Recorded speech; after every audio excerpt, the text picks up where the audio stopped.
Okay,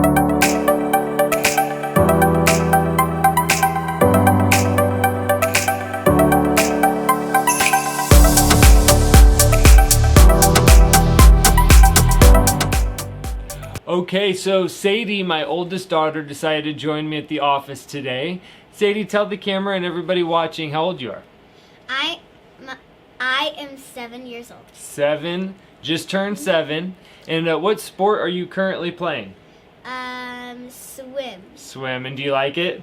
Yeah. Yeah. What else do you like to do? I like to color. Coloring's fun. We like going to Disneyland, right? Yeah. Yeah. What's your favorite ride? Splash Mountain. That's a fun one. Well, all right. Well, thank you for joining us today, and now we'll get on to the rest of the video. Thanks. Hi, my name is Rick Blanke, Managing Partner of Blanke Schein Wealth Management, and welcome to the next installment of our Financial Foundation series. In this episode, we're going to discuss commodities. We're going to talk about what they are and why some investors have increased their allocation towards commodities over the past couple months in 2022. So what are commodities? Well, traditional examples of commodities include grains, gold, beef, oil, and natural gas. People use these allocations or commodities in general to diversify their portfolios. They don't want such a high concentration in traditional asset classes like stocks or bonds. So what drives the commodities markets? Well, this simple concept of supply and demand. Changes in the supply will impact the demand. So if there's low supply, you can expect higher prices, right? So we've seen this play out with the supply chain issues post-COVID. That is definitely messing with the price action that we're seeing in the commodities market as a whole, and it's directly related to the supply chain issues. So there are 4 categories of commodities that are traded on the open market. There's metals, energy, food, and agriculture. So what are metals? Metals are broken up into a bunch of different kinds: gold, silver, platinum, copper. And you're generally going to see these be used as, again, a diversifier to a portfolio, especially when there's high inflation or when a country's devaluing their currency. There's generally a perception, whether or not it's true, there's generally a perception that there's a negative correlation to the market when there's high inflation.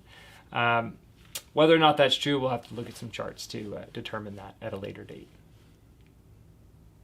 The second category is energy. And when you say energy, you think oil, right? So the only thing I really want to touch on with oil or the energy sector is just that if you're thinking about investing in that area, just be aware of the impact from external forces. So for example, be aware of what is likely to happen to the energy sector if there's an economic downturn or if there's an economic upturn.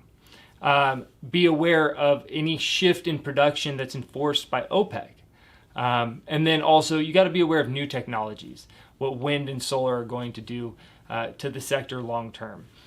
So just as long as you do your own research, you study up on the area, that is a way to widen your knowledge and decide for yourself if that is the best thing to use as an allocation tool to diversify your portfolio. So we're actually going to lump the last 2 groups into one, and that's food and agriculture. So agricultural commodities would include corn, soybeans, wheat, coffee, sugar, cocoa. There's a ton of them. Food would include livestock and meat like cattle and pork.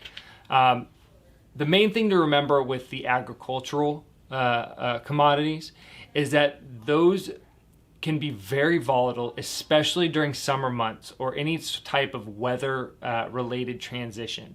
So just be aware of that. But it's also used, both are used just like every other basket of commodities as a way to diversify your portfolio out of just traditional stocks and bonds. So I'm going to wrap up this video by mentioning, yes, commodities are used to diversify portfolios, but no, they are not suitable for all investors. It definitely depends on the individual and the level of risk you're willing to take with your portfolio. But thank you for watching this Financial Foundations episode on commodities. I hope you enjoyed this episode. And if you do have any questions, please don't hesitate to reach out.